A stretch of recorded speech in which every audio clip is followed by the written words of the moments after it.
성경 말씀 보시겠습니다. 오늘 은혜 받을 말씀은 구약 성경 신명기 32장 말씀입니다.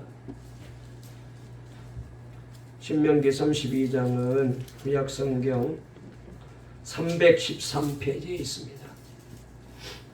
구약 성경 신명기 32장 6절 말씀부터 20절까지 우리 말씀을 교독하도록 하겠습니다. 신명기 32장 구약 성경 313페이지에 있습니다. 다 찾으신 줄 알고 우리 신명기 32장 6절 말씀부터 20절까지 말씀을 제가 한 절 읽고 여러분들이 한 절 읽고 교독하겠습니다.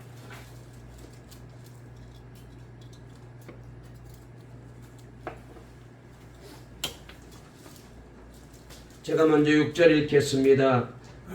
어리석고 지혜 없는 백성아, 여호와께 이같이 보답하느냐? 그는 내 아버지시여 너를 지으신 이가 아니시냐? 그가 너를 만드시고 너를 세우셨도다.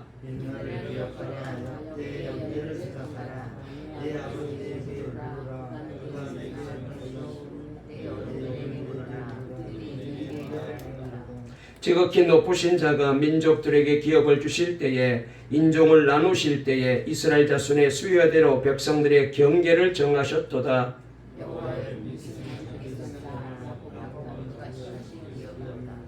여호와께서 그를 황무지에서 짐승이 부르짖는 광야에서 만나시고 호위하시며 보호하시며 자기의 눈동자같이 지키셨도다.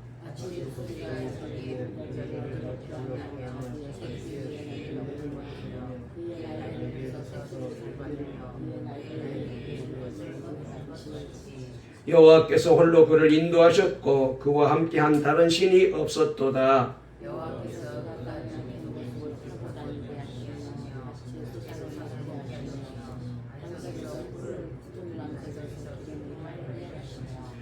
소의 엉긴 젖과 양의 젖과 어린 양의 기름과 바산에서 난 순양과 염소와 지극히 아름다운 밀을 먹이시며 또 포도즙의 붉은 술을 마시게 하셨도다.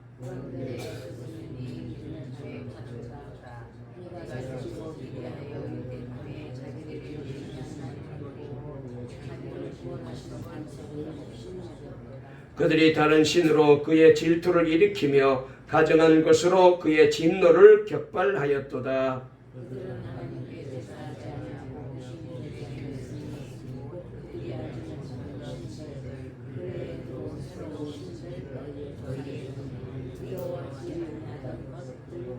너를 낳은 반석을 내가 상관하지 아니하고 너를 내신 하나님을 내가 잊었도다.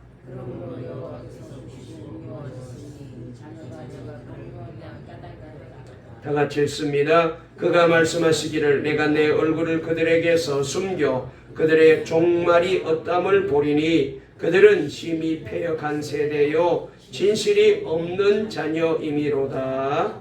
아멘. 할렐루야. 하나님께서 지난 6개월 동안 여기까지 인도해 주셨습니다. 우리 한번 이렇게 하나님께 영광을 돌릴까요? 하나님 함께 해주셔서 감사합니다. 여기까지 인도해 주셔서 감사합니다. 우리 앞뒤 좌우에 있는 분과 한번 인사 나누실까요? 이렇게 인사하십시다. 오늘도 복된 날이 되세요. 예배를 통하여 주님을 만나세요. 늘 감사하며 삽시다. 우리 또 김병일 목사님 사모님 선교지에서 수고 많이 하셨습니다. 한번 인사하실까요? 선교지에서 수고 많이 하셨습니다. 감사합니다. 네. 오늘 예배 시간에 말씀을 잘 들어라. 우리 수호도 수찬이도 이따 목사님 물어볼 거야. 뭐라고 얘기했는지. 우리 또 하람이 하율이도 말씀 잘 듣고 있다 나갈 때 내가 물으면 대답 잘해라. 네. 중학생 돼가지고 기말고사 보느라고 수고했다. 잘 봤지? 할렐루야. 자, 설교 제목 한번 따라해 보실까요? 고난 중에 감사하는 신앙. 오늘 이 제목으로 말씀을 드릴 때 오늘도 아멘 크게 하시고 은혜 받으시기 바랍니다. 여러분, 우리가 예수 믿고 구원받은 하나님의 백성은 성령으로 거듭난 천국 백성으로 살아가는 우리 신자들은 이 세상을 성공적으로 살아가는 세 가지 성공 법칙이 있어요. 뭘까요? 아마 여러분들이 다 알고 계시는데 성경에 잘 나와 있는 대로 항상 기뻐하는 것입니다.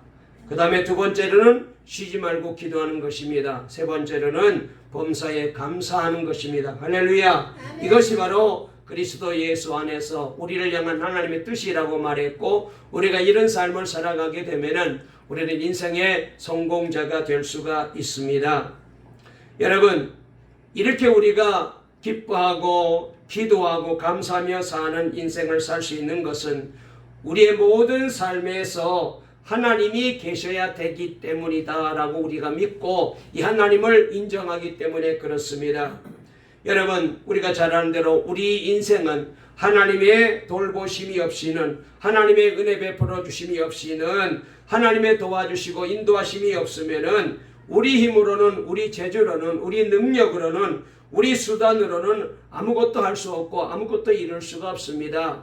물론 우리가 공부도 하고 그 다음에 결혼도 하고 직장도 다니고 사업도 하고 자녀도 키울 수 있지만은, 그러나 여러분, 하나님이 안 계시는 곳에는 진정한 행복이 없습니다. 진정한 기쁨이 없어요. 그러므로 우리 동강교회 성도들의 가정에 하나님 모시고 날마다 행복하고 건강하고 복된 삶을 살아가게 되시기를 주의 이름으로 축원합니다. 그러므로 아멘을 안 하시네. 아멘 하라고 미리 말했는데 아멘 했나? 아멘. 네.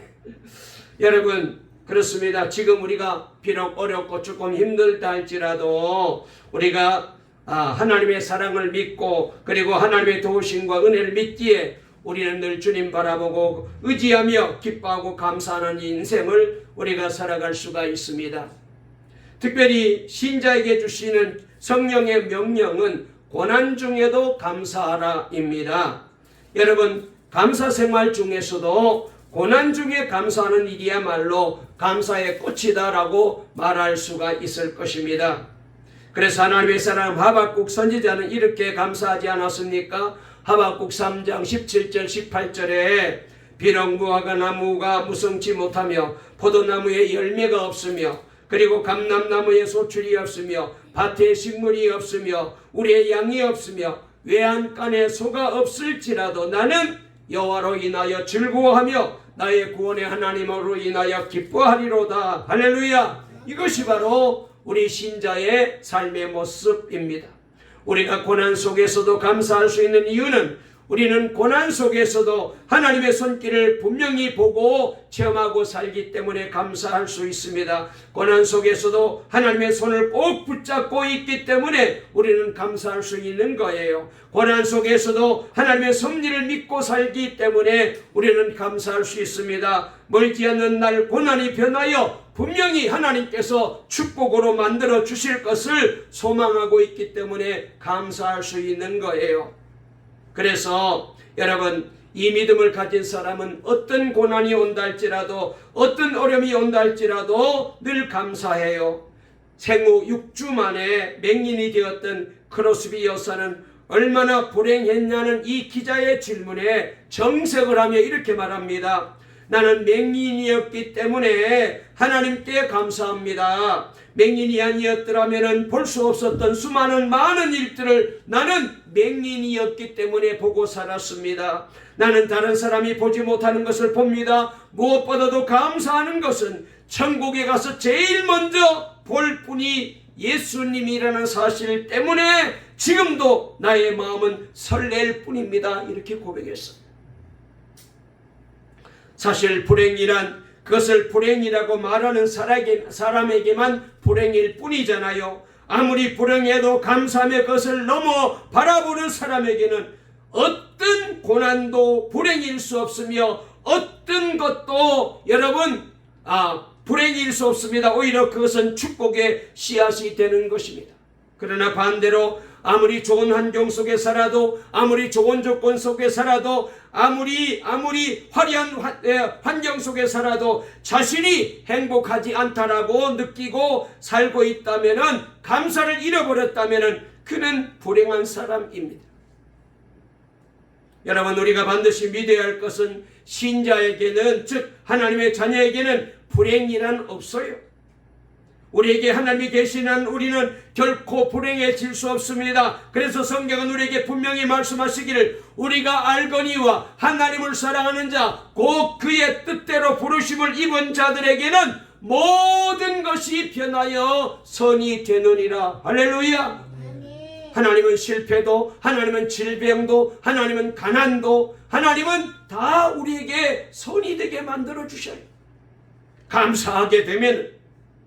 그래서 예수 믿는 신자에게는 세 가지 축복이 확실합니다. 뭐가요? 신자는 결코 망하지 않는다. 할렐루야. 그 다음에 신자는 결코 실패하지 않는다. 아멘. 그리고 신자의 기도는 반드시 응답됩니다. 아멘.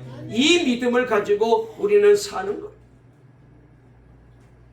여러분, 고난 속에서도 감사라는 말씀은 고난을 승리로 이끄는 능력이고 힘이 되기 때문에 여러분, 오히려 감사해야 돼요.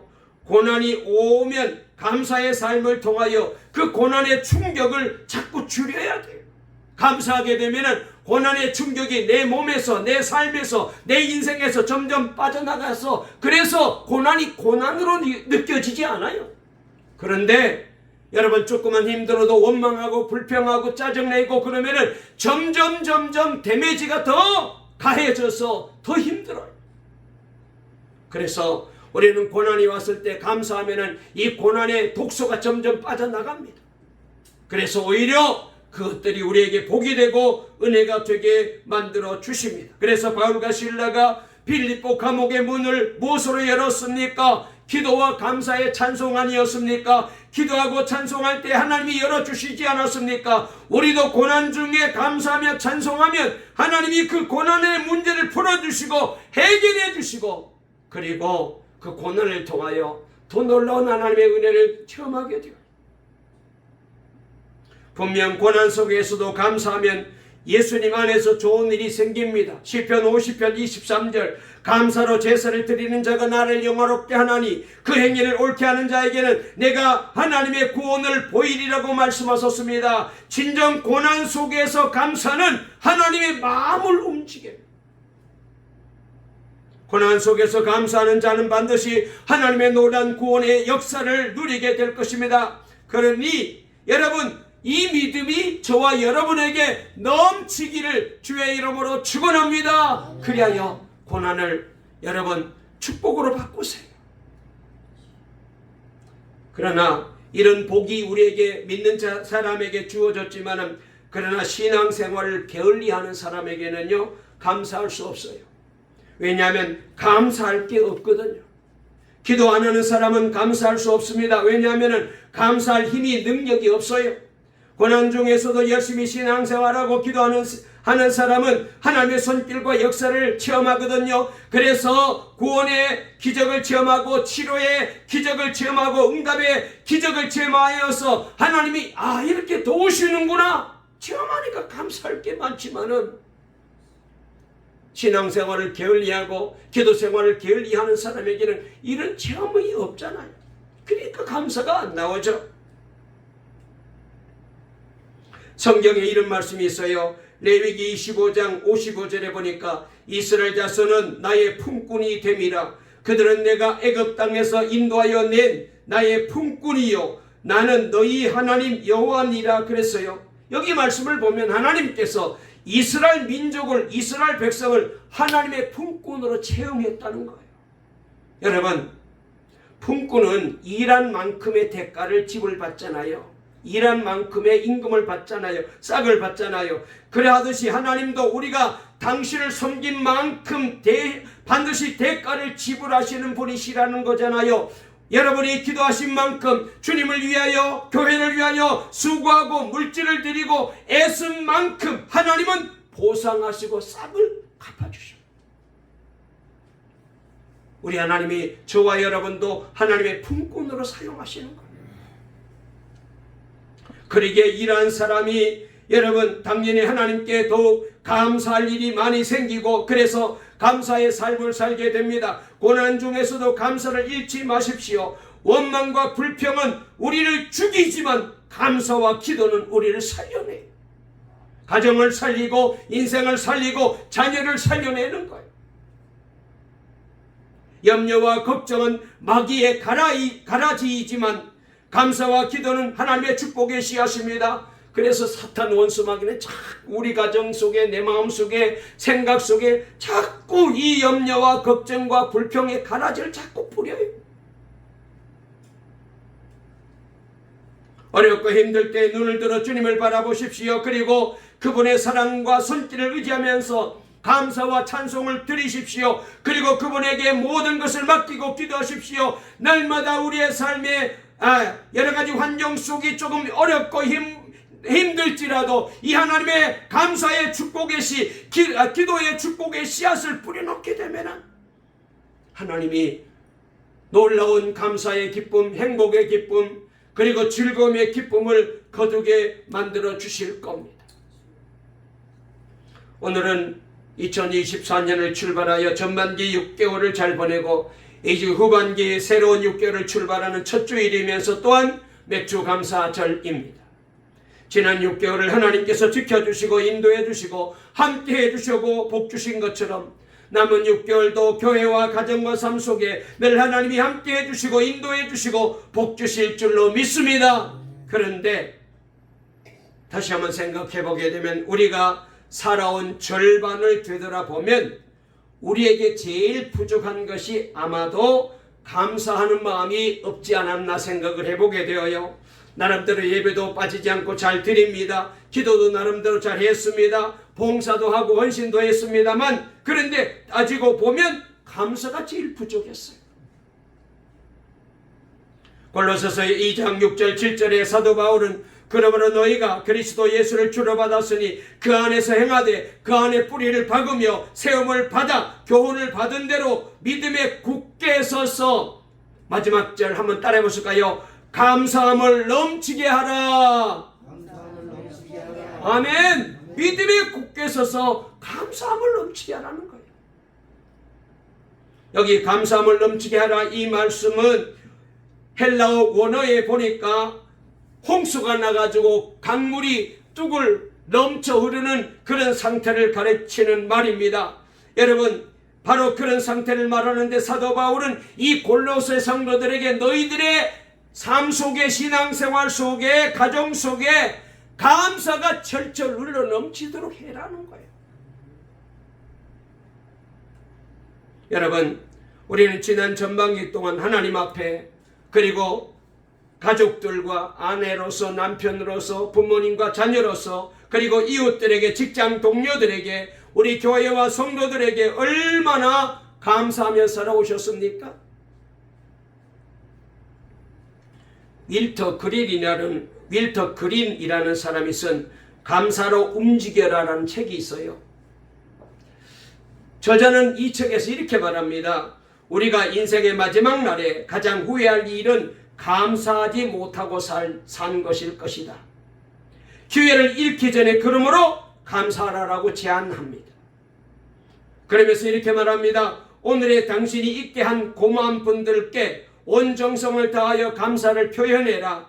인생에 대한 통찰력이 생길 것이다. 지금이 바로 그 순간이다. 이분이 이렇게 글을 적었어요.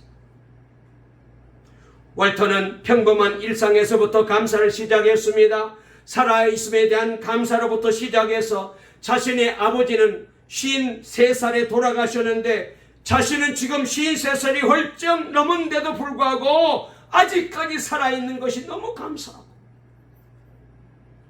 그리고 아침에 눈을 뜰 때마다 좋은 일을 할 수 있도록 또 하루를 허락해 주심에 감사했답니다. 그래서 이분의 결론은 이거예요. 감사는 마음을 움직이고 그리고 사람을 움직이고 그리고 감사는 세상을 움직이게 만든다. 여러분 내 마음대로 잘 안 됩니까? 하는 일이 어렵습니까? 가정이 어렵고 사업장에 직장에 삶에 어려움이 찾아왔습니까? 마음대로 잘 안 됩니까? 감사하십시오. 감사하면 하나님이 여러분의 인생과 사업정과 하는 일에 놀라운 일이 일어나게 만들어 주실 줄 믿습니다. 그래서 제가 금요 심야 기도 때도 이 간증을 했는데, 어느 호스피스 세미나에서 강사가 말하기를 암의 주요 발생 원인은 스트레스 때문이다. 이건 뭐 우리가 다 알고 있는 일이잖아요. 이러면서 우리가 감사하게 되면은 스트레스를 3분의 1로 줄이게 된다는 거예요.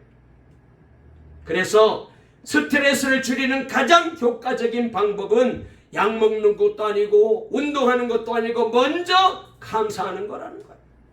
그러면서 세미나에 참석한 사람들에게 이런 말을 반복적으로 주입시켰습니다.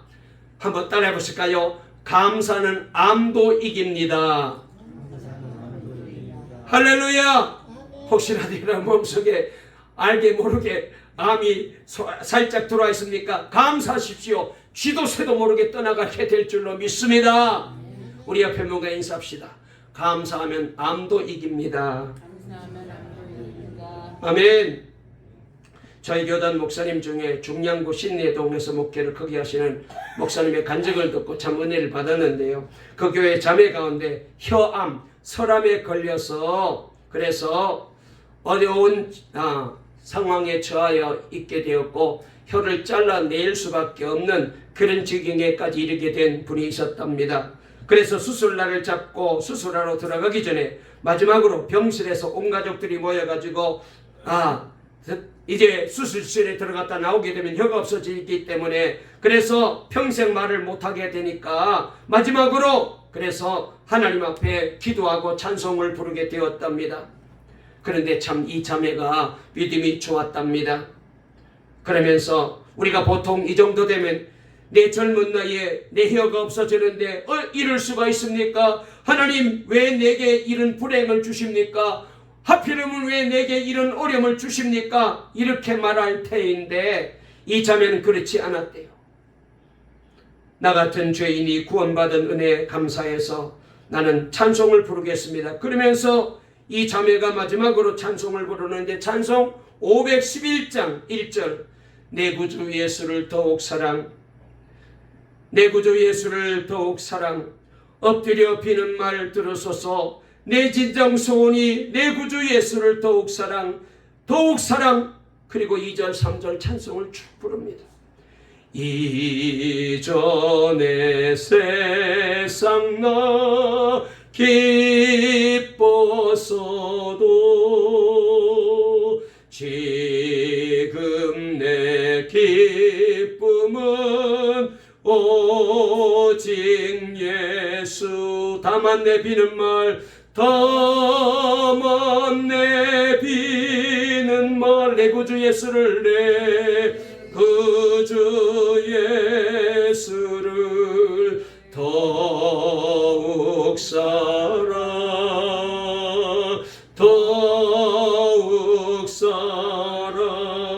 3절은 이 세상 떠날 때 찬양하고 숨질 때 하는 말 이것일세 내 구주 예수를 더욱 사랑 마지막으로 감사의 기도를 이렇게 드렸어요. 하나님 아버지 감사합니다. 나 같은 죄인이 구원받아 하나님의 자녀가 되어 이 마음속에 주님의 평안과 기쁨이 넘치게 해주시니 감사합니다. 온 가족이 울며 함께 기도해주고 찬송 부르고는 수술실로 들어갔어요. 그런데 의사가 마취하고 막 수술을 집도하려다가 입을 딱 열어가지고 그리고는 수술을 하려고 들어봤는데 의사가 보니까 이상한 게 보이는 거예요. 그래서 의사가 수술을 하지 않고 다시 정밀 검사를 한번 해보자. 혀안이 좀 이상하다. 왜 이렇게 암이 가득 차 있었는데 이상하다. 그래서 다시 나와가지고 엑스레이를 찍어서 정확하게 정밀하게 들여다봤더니 이 암이 조금 전까지도 혀의 전체가 퍼져 있었는데 이 암덩어리가 다 몰려가지고 혀 끝머리에 다 몰려있는 거예요. 이제 그 혀 끝 조금만 잘라내면은 다 수술이 되는 거예요. 그리고 수술이 성공적으로 잘 끝났습니다. 하나님께서 하나님 앞에 감사하고 찬송하니까 감사를 드렸더니 넘치는 감사를 드렸더니 암이 사라져버리게 만들고, 그래서 정상적인 혈을 가지고 주님을 찬양하며 주님을 섬기는 귀한 믿음의 딸로 만들어 주었다는 거예요. 할렐루야. 여러분들에게도, 우리 가정에도, 우리 교회도 이런 기적이 더욱 넘쳐나기를 주님의 이름으로 축원합니다. 노만 빈센트 필 박사는 우리가 잘 아는 대로 적극적인 사고방식을 주장하는 그런 귀한 분 아니십니까? 어느 날 열차를 타고 여행을 가게 되었답니다. 마침 의자가 이렇게 열차를 타면 양쪽으로 서로 앞을 바라보며 앉게 되잖아요. 그런데 맞은편에는 한 중년 부부가 거기 앉아 있었답니다. 그런데 봤더니 이 부인이 계속해서 투덜투덜 막 불평을 늘어놓는 거예요. 뭐 좌석이 불편하고 시트가 깨끗하지 못하고 지저분하고 청소도 제대로 안 됐고 승무원도 불친절하고 뭐 불평이 계속되는 거예요. 이때 남편이 같이 앉아서 여행을 하게 됐기 때문에 이 필 박사에게 인사를 하면서 악수하면서 그래서 같이 여행하게 되었다고 반갑다고 인사를 하고 자기 소개를 합니다. 그러면서 이렇게 말합니다. 저는 변호사이고요. 그리고 저의 아내는 제조업에 종사하고 있습니다. 그렇게 말하더랍니다. 그래서 이 필 박사가 그럼 부인께서는 어떤 제조업을 하고 계십니까? 물었더니 그래서 남편이 웃으며 예, 제 아내는 불평을 만들어내는 제조업자입니다. 그러더랍니다.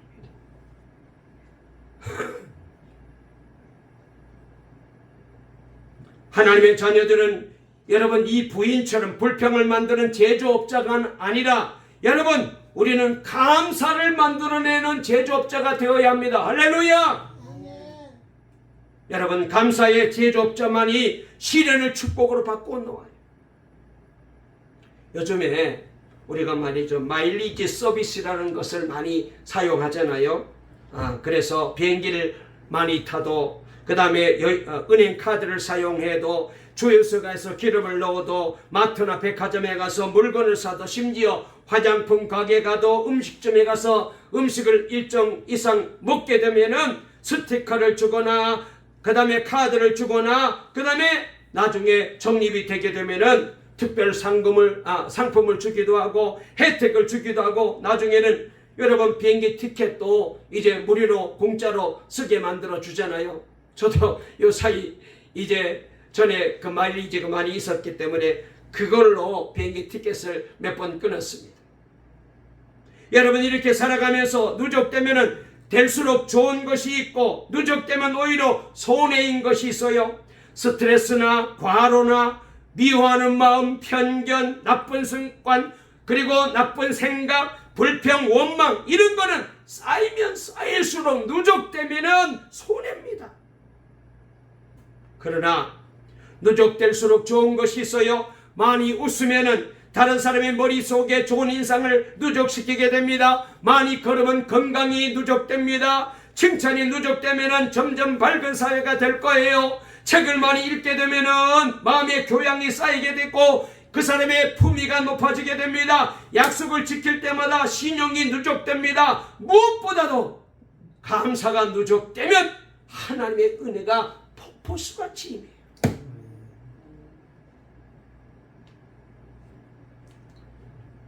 마일리지의 특징은요, 처음 몇 번은 별로 효과가 안 나요. 그래서 해봐도 별로 효과 없는 목사님 그렇게 누적되면 좋다고 했는데 처음에는 효과가 나타납니다. 좀 쌓여야 돼요. 오랫동안 그리고 자주 이용해야 그 점수가 누적되어 특별 선물도 받게 됩니다. 여러분들의 감사 마일리지 카드에는 얼마만큼의 포인트가 적립되어 있습니까? 하나님의 은혜를 누릴 만큼의 감사가 누적되어 가고 있습니까? 감사하지 않으면 하나님의 은혜가 우리에게 임할 수가 없습니다. 자, 오늘 본문의 말씀은 한 5분 동안만 말씀을 더 드리고 정리할게요. 오늘 본문의 말씀은 신명기 32장인데 이 신명기 32장을 일명 모세의 노래라고 그렇게 불러요. 여기 보게 되면은 모세가 뭐라고 말하냐 하면은 하나님께서 이스라엘 백성들에게 온갖 은혜를 베풀어 주셨지만은 저들이 감사를 잃어버린 비극적인 백성이 되었다고 지적하고 있어요. 그러면서 하나님은 이스라엘 백성들에게 베풀어 주신 은혜를 줄줄이 나열하고 있습니다.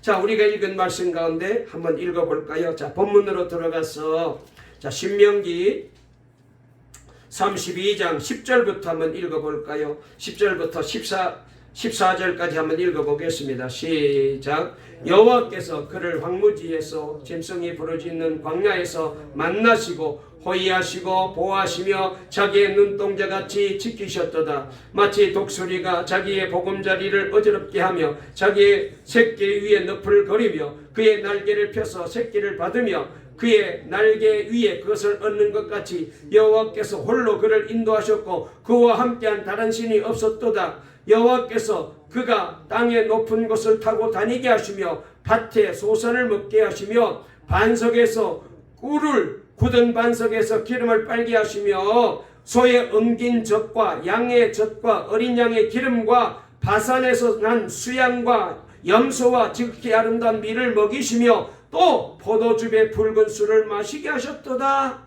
여러분, 여기 있는 이 말씀들은 다 하나님께서 이스라엘 백성들을 인도하여 가나안 땅에 들어가서 거기서 살게 하시고 하나님이 저들에게 베풀어 주신 은혜예요. 그런데 이렇게 하나님의 크신 은혜를 저들이 받았는데 여기에 대한 이스라엘 백성들의 반응은 어떠했을까요?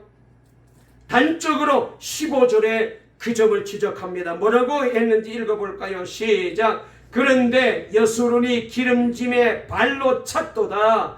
내가 살찌고 비대하고 윤택함에 자기를 지으신 하나님을 버리고 자기를 구원하신 반석을 업신여기셨도다. 하나님이 이렇게 놀라운 온갖 좋은 은혜와 복을 내려주셨는데 저들이 이제 살만하게 된 거예요. 윤택하게 되었어요. 에이, 이거 하나님 주신 거 필요 없어. 발로 차버린 거예요. 여기 여수론이라는 말은 나의 사랑하는 자라는 뜻인데 이스라엘을 가리키는 말입니다. 저들은 가나안 땅에 들어가서 안정이 되고 점점 삶이 윤택해지자 하나님의 이 구원을 버렸어요. 그러면서 이런 일까지 했는데 어떤 일을 했는지 볼까요? 17절 말씀 읽어보겠습니다. 시작. 그들은 하나님께 제사하지 아니하고 귀신들에게 하였으니 곧 그들이 알지 못하던 신들 근래에 들어온 새로운 신들 너희의 조상들이 두려워하지 아니하던 것들이로다 그랬어요. 무슨 말이에요? 저들은 하나님을 암 섬기고 우상을 섬기고 귀신을 섬기고 있다는 거예요. 애굽에서 가나안 땅으로 인도하신 하나님의 은혜를 배신하였습니다. 그리고 우상에게 경배합니다. 그래서 모세는 이렇게 이 하나님의 은혜에 배은망덕한 이스라엘 백성들의 이런 죄를 지적하고 있어요. 자, 여러분, 이 말씀은 이스라엘 백성들에게 주신 말씀이기도 하지만 오늘 저와 여러분에게도 주신 말씀이에요. 우리가 지난 6개월만 되돌아보더라도 여러분 어떻습니까? 하나님의 은혜로 살아왔잖아요. 하나님의 은혜 베풀어 주셨잖아요. 그런데 우리가 이 은혜에 대하여 얼마나 감사합니까? 자, 하나님이 어떻게 은혜 베풀어 주셨는지 좀 더 구체적으로 몇 말씀을 더 드릴게요. 첫째로 하나님은 저들에게 모든 것을 공급해 주셨어요. 13절부터 14절에 보니까 여호와께서 그가 땅의 높은 곳을 타고 다니게 하시며 밭에 소산을 먹게 하시며 반석에서 꿀을 굳은 반석에서 기름을 빨게 하시고 소의 젖과 양의 젖과 그리고 양의 기름과 그리고 순양과 염소와 아름다운 밀을 먹게 하시고 포도즙에 붉은 술을 마시게 하셨도다. 모든 것을 하나님이 다 주신 거예요. 저들의 재주로 저들의 힘으로 된 게 아니에요. 하나님이 공급해 주셨어요. 여러분, 아까 장로님이 이제 지금 장마 때가 되어서 혹시라도 비 피해가 없도록 기도하셨는데 작년, 재작년에 매년 갈수록 이 자연적인 재앙이 참 무섭잖아요. 지금 뭐 전 세계적으로 별의별 일이 벌어지고 있어서 야, 정말로 그 지난번에 그 중국에 막 그 허리케인이 불어가지고 내가 어제 뉴스를 봤더니 그걸 보고 여보 종말인가 봐 종말인가 봐 그런 얘기가 수도 없이 안 믿는 사람 입에서 나와요. 여러분 중국의 허리케인이 분다는 게 그 상상도 못했더니 저 미국이나 중남미 쪽에나 불던 이 허리케인이 중국에 불고 있어요. 쑥대밭으로 만들어 버리는 거예요. 그래서 안 믿는 사람 입에서 여보 종말인가 봐 종말인가 봐. 우리 나이에도 비 피해가 자꾸 생깁니다. 그런데 재작년에 말이죠. 굉장히 가뭄이 심했어요. 한 달 넘게 가뭄이 계속되고 그래서 곡식과 과일이 30% 이상 수확량이 떨어질 것이라는 그런 걱정이 되었더랬는데 놀랍게도 이틀 동안 내린 천금 같은 단비로 인하여 이 가뭄의 문제가 해결됐어요.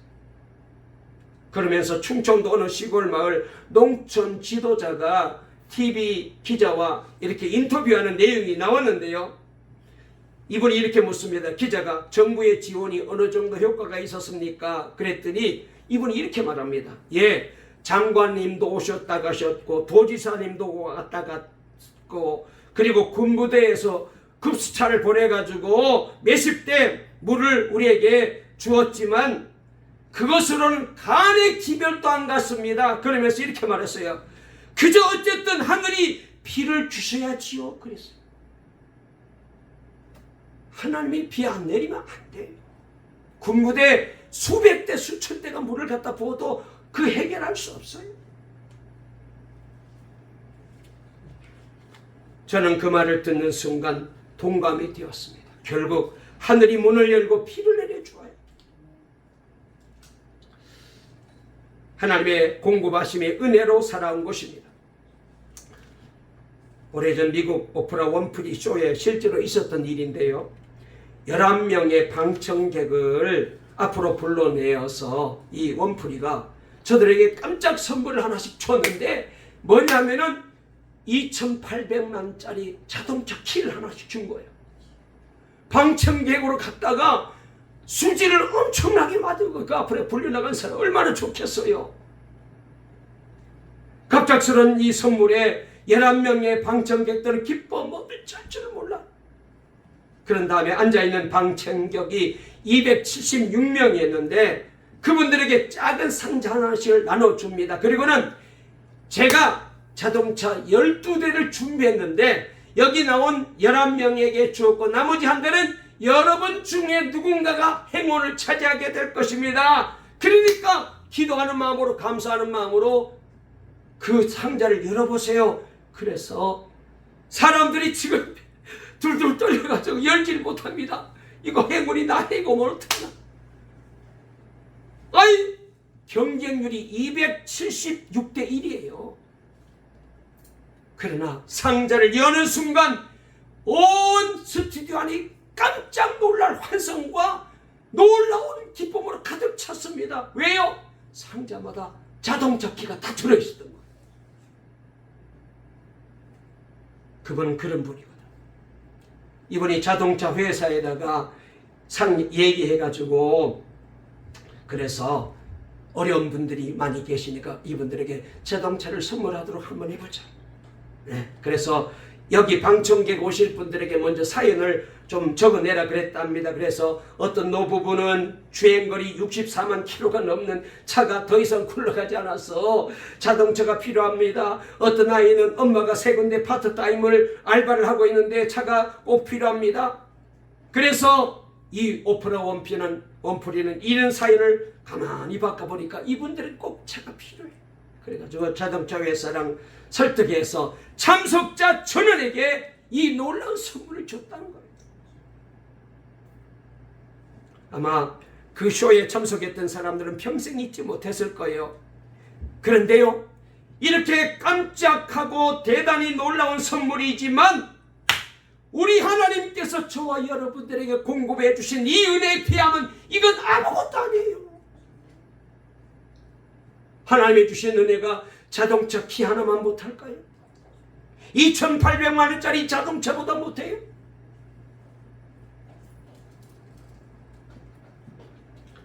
여러분, 하나님이 공급해 주십니다. 그 다음에 두 번째로 하나님이 보호해 주셨어요. 여기 32장 10절부터 12절에 말씀이 잘 나와 있는데 그 중에 보니까 눈동자같이 하나님이 저들을 지켜주셨다는 거예요. 하나님이 저와 여러분들을 지난 6개월 동안 이렇게 지켜주셨습니다. 그리고 마지막으로 구속해 주셨다는 거예요. 저들을 억만죄악에서 구원해 주셨습니다. 바로의 손에서 저들을 구원하여 가나안 땅으로 저들을 인도해 주신 거예요.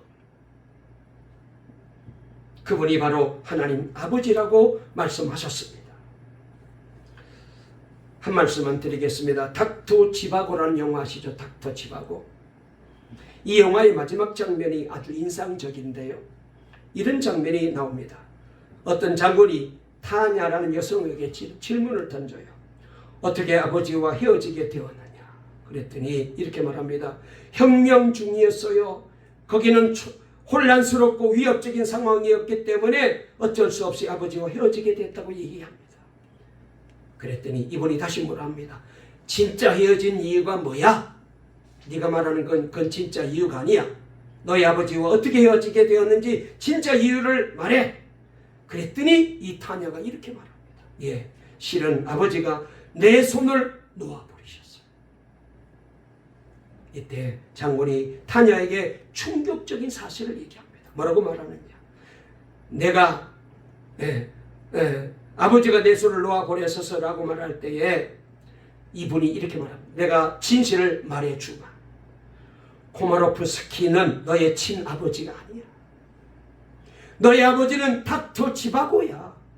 만약 코마로프스키가 너의 친아버지였다면 아무리 혼란스럽고 혁명 중이랄지라도 결코 너의 손을 놓지 아니할 거야. 이렇게 말합니다. 진짜 아버지는 죽음이 와도 딸 손을 놓을 수 없죠. 가짜기 때문에 놓아버린 거예요. 여러분, 여기서 참 아버지와 그리고 남이 구별되는 거예요. 자녀가 위험에 처해 있을 때에 아버지는 필사적으로 자녀를 꼭 붙잡습니다. 자기는 희생을 당하고 죽을지라도 자녀는 자기 온몸으로 감싸죠. 이사야 49장 15절 16절에 여인이 어찌 그 젖 먹는 자식을 잊겠으며 자기 태에서 난 아들을 궁일이 여기지 않겠느냐. 그들은 혹시 잊을지라도 나는 너를 잊지 아니할 것이라. 내가 너를 내 손바닥에 새겼고 너의 성벽에 항상 내 앞에 있다. 우리가 믿는 하나님은 이런 하나님이에요. 눈동자같이 지키시고 우리를 절대로 포기하지 않아요. 하나님이 건져주시고 하나님이 구속해 주신 거죠. 사랑하는 성도 여러분, 우리가 이 은혜를 받았어요.